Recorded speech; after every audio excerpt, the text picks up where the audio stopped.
السلام علیکم معزز سامعین اکرام۔ آج ہم آپ کے گوش و گزار کریں گے حضرت ابراہیم علیہ السلام کی پیدائش کا واقعہ۔ جب کوئی اولاد سام بن نوح بن طارق کی عرب و عجب میں نہ رہی، ان میں سے بعض لوگوں نے تو طوفان نوح سے ہلاک ہو گئے اور بعض فرشتے کی آواز سے مرے۔ بادشاہ نمرود علیہ لعنت اللہ عجم کے ملک سے نکلا۔ وہ بیٹا کفان بن آدم بن سام بن نوح علیہ السلام کا تھا اور اس کی زبان عربی تھی اور اس کی بڑی قوت اور حشمت و شوکت تھی۔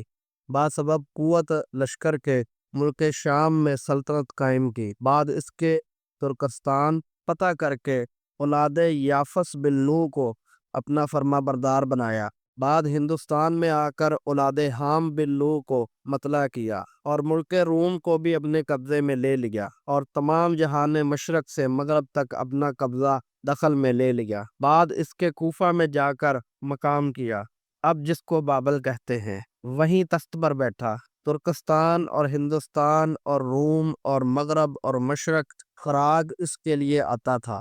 1700 برس اس نے بادشاہی کی۔ بڑا متکبر تھا، کبھی آسمان کی طرف نظر نہ کرتا تھا اور اپنی حاجت کو کبھی اللہ سے نہ مانگتا تھا اور کہتا تھا میں خدا ہوں اور آسمان کا خدا کیا چیز ہے۔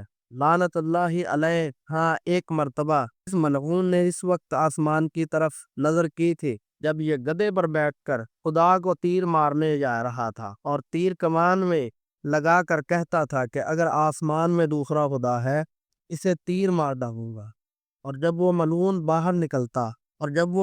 باہر نکلتا تو اس کے تخت کے 4 پائے 4 ہاتھیوں کی پیٹھ پر رکھ کر بیٹھتا اور تخت کے نیچے ایک قبہ وبائے رومی سے کٹواتا، موتی اور جوہرات سے آراستہ کرتا اور پھر اس تخت پر بیٹھتا اور 400 کرسیاں اس کے تخت کے نیچے بچھی رکھتی اور ہر کرسی پر جادوگر اور منجم سب بیٹھتے اور امیروں اور حجیب اس کے گرد رہتے اور یہ بھی کہتے کہ ہستے اقلیم کی بادشاہی صرف 4 شخصوں کو ملی اور ان چاروں کے برابر شہنشاہ کوئی نہیں ہوا۔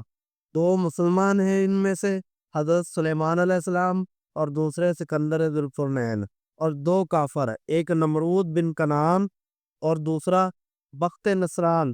چاروں کو ہفتے ابیم کی بادشاہی حاصل ہوئی تھی۔ ایک روز نمرود تخت پر بیٹھا تھا اور تمام لشکر اس کے گرد حاضر تھا۔ تقدیر الہی سے جادوگر اور منجم سب سراپا جھکائے بیٹھے ہوئے تھے۔ نمرود نے کہا آج تم کو کیا ہوا ہے کہ دلگیر اور غمناک بیٹھے ہو؟ انہوں نے کہا خدا تیری خیر کرے، ایک ستارہ عجیب فلک پر نظر آتا ہے کہ کبھی ہم نے نہ دیکھا تھا، آج مشرق کی طرف سے نکلا ہے۔ نمرود نے کہا وہ ستارہ کیسا ہے؟ انہوں نے کہا کہ ایک لڑکا باپ کی سلب سے ماں کے رحم میں موجود ہوگا، وہ تیری بادشاہت کو تباہ کرے گا۔ نمرود نے کہا کہ کس وقت وہ لڑکا باپ کی پشت سے ماں کے شکم میں آوے گا؟ منظموں نے کہا وہ 3 رات 2 دن میں۔ پس نمرود نے حکم کیا کہ جتنی عورتیں بالغاہ ہیں وہ آج سے اپنے شوہروں کے ساتھ ہم بستر نہ ہونے پائیں۔ اتفاقاً نمرود کا ایک چوکیدار، اس کا نام طارق تھا اور اس کے بھائی کا نام آذر تھا، اور بعد وفات پیدر کے یہی زندہ رہا جس کا ذکر مختلف تفاسیر میں موجود تھا، اور وہ ہمیشہ ایک ہاتھ میں شمع اور ایک ہاتھ میں ننگی تلوار لے کر تمام رات نمرود کے سرہانے کھڑا رہتا تھا۔ جس دن یہ حکم نمرود نے جاری کیا، اسی شب کو معیشت عزوی سے آذر کو خواہش ہوئی کہ اپنی بیوی سے مشابہت کرے، اور ادھر حضرت ابراہیم علیہ السلام کی ماں کو بھی خواہش ہوئی اور اپنے دل میں کہنے لگی کہ کیوں کر اپنے شوہر کے پاس جا کر خوشی حاصل کرو۔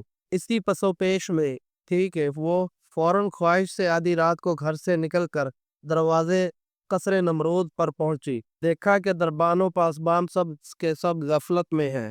وہاں سے نمرود کی خوابگاہ خاص میں بے کھٹکے گھسیں اور اپنے شوہر کو دیکھا کہ نمرود کے سرہانے ایک ہاتھ میں شمع اور دوسرے ہاتھ میں تلوار لیے پاسبانی کر رہا ہے۔ جب دونوں کی آنکھیں چار ہوئی، اسی وقت شہوت نے غلبہ کیا۔ اس نے اپنی بیوی سے کہا اب کیا صلاح ہے؟ دونوں ہاتھ میرے بدے ہوئے ہیں۔ اتنے میں اللہ کے حکم سے کوئی دوسرا آدمی کی شکل میں حاضر ہوا اور وہ شمع اور تلوار لے کر اسی طرح کھڑا ہو گیا، اور میاں بیوی نے نمرود کے سراہنے مباشرت سے فراغت پائی۔ اور اسی شب کو اللہ تعالیٰ کے حکم اور قدرت سے حضرت ابراہیم علیہ السلام نے باپ کی پیٹھ سے رحم مادر میں قرار پایا۔ آذر نے اپنی بیوی سے کہا، خبردار، یہ بھید کسی پل ظاہر نہ کرنا، یہاں سے گھر جانے تک راہ میں کوئی نہ دیکھے، کیونکہ یہ فعل اس وقت موجب شرمندگی ہے۔ تب بیوی ان کی وہاں سے نکل کر چپکے سے اپنے گھر چلی گئی، اور اس آنے جانے کی وجہ خدا کے کسی کو خبر نہ ہوئی۔ اور جب صبح ہوئی، نمرود لائن نئی سے بیدار ہوا اور آذر کی پیشانی کی طرف نگاہ کی، دیکھتا کیا ہے کہ نور اس کے چہرہ پر چمک رہا ہے۔ نمرود نے کہا، آذر، آج چہرہ تیرا نورانی دکھتا ہے، باخلاف اور دونوں کے۔ آذر نے اس کی ترقی پال کی دعا کی۔ بعد نمرود وہاں سے اٹھ کر تخت پر جا بیٹھا، راہبوں اور منجموں کو بلوا کر کہا کہ اپنے اپنے علم سے دریافت کر کے کہو کہ وہ لڑکا پیدا ہوا یا ابھی نہیں۔